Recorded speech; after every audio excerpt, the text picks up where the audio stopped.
All right, for number 15, it wants us to plot the point -5, -7.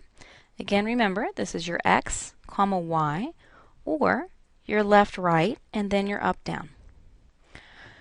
So, to plot a point, you always start with the origin at 0, 0.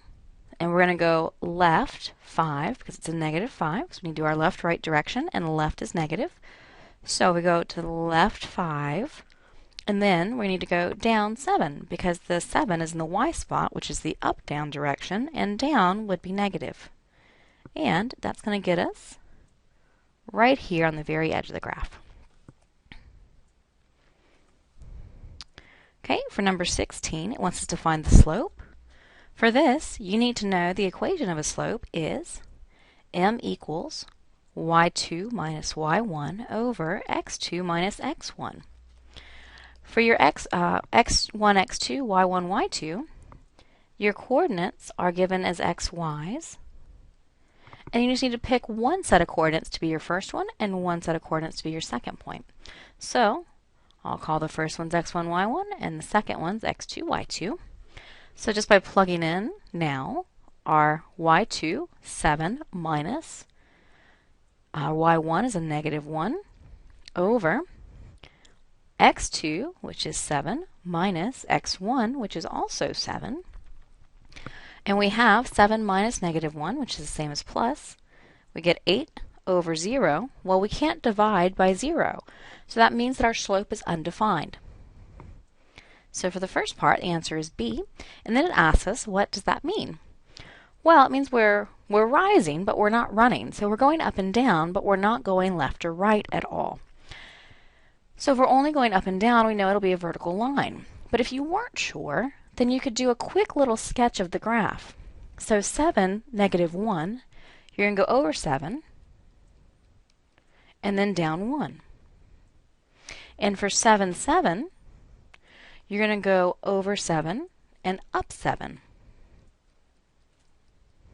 And if you connect these 2 points, hopefully you see you get a vertical line. For number 17, it wants us to solve this system by graphing. Well, these aren't very hard equations, so my suggestion is that we use the intercepts. So for equation 1, so x plus y equals -4. To get our intercepts, we'll plug in a 0 for the x to get the y-intercept, and plug in a 0 for the y to get the x-intercept. So the first one, we'll have 0 plus y is -4. So hopefully you just see that's going to be a -4.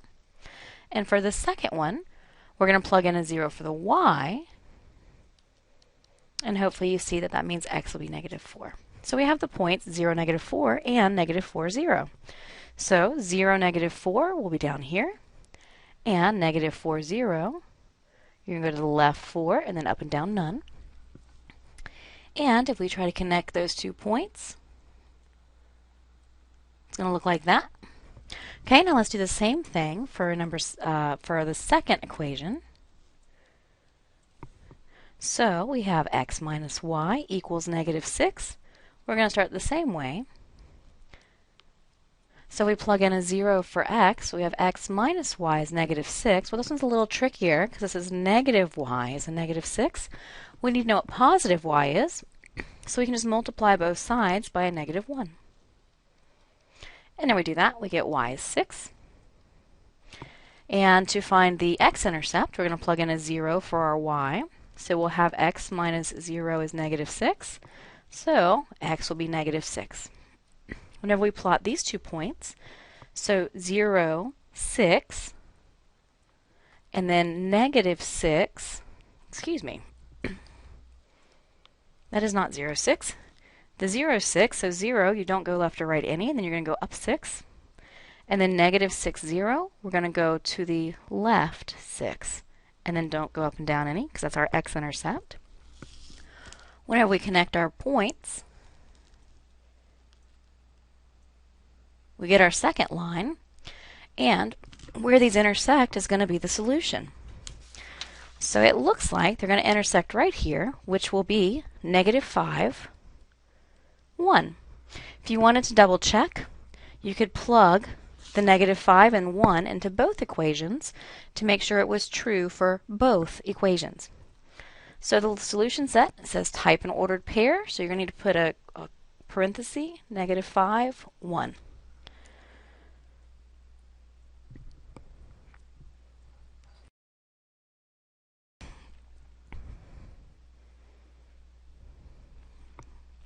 For 18, it wants us to solve the system by using the addition method. So the addition method is the same as the elimination method, and our goal with that is to be able to add straight down and have one of the variables cancel. Well, because I have an 8 and a 2, and these are both even, and that I know 2 times 4 gives me 8, I know if I multiply by a negative 4, I'll get a negative 8 here, so that these will cancel. So what I'm going to do is multiply this bottom equation by a negative 4. So the top equation stays the same. 8x minus 7y equals 5. And the second one is going to be negative 8x, and you got to multiply that negative 4 times everything, minus 8y equals positive 40. Whenever we add straight down, we're going to, the x's will cancel, and we're going to have a negative 15y equals 45. Divide both sides by negative 15. And we're going to get y equals negative 3. Well, it feels like we're done, but really we're not, because we have to solve for x. We only have half the answer so far. So to solve for x, we're going to take this y equals negative 3 and plug into one of these two equations. I'm going to pick the second equation. So 2x plus 2, and we're going to plug in that negative 3, equals negative 10.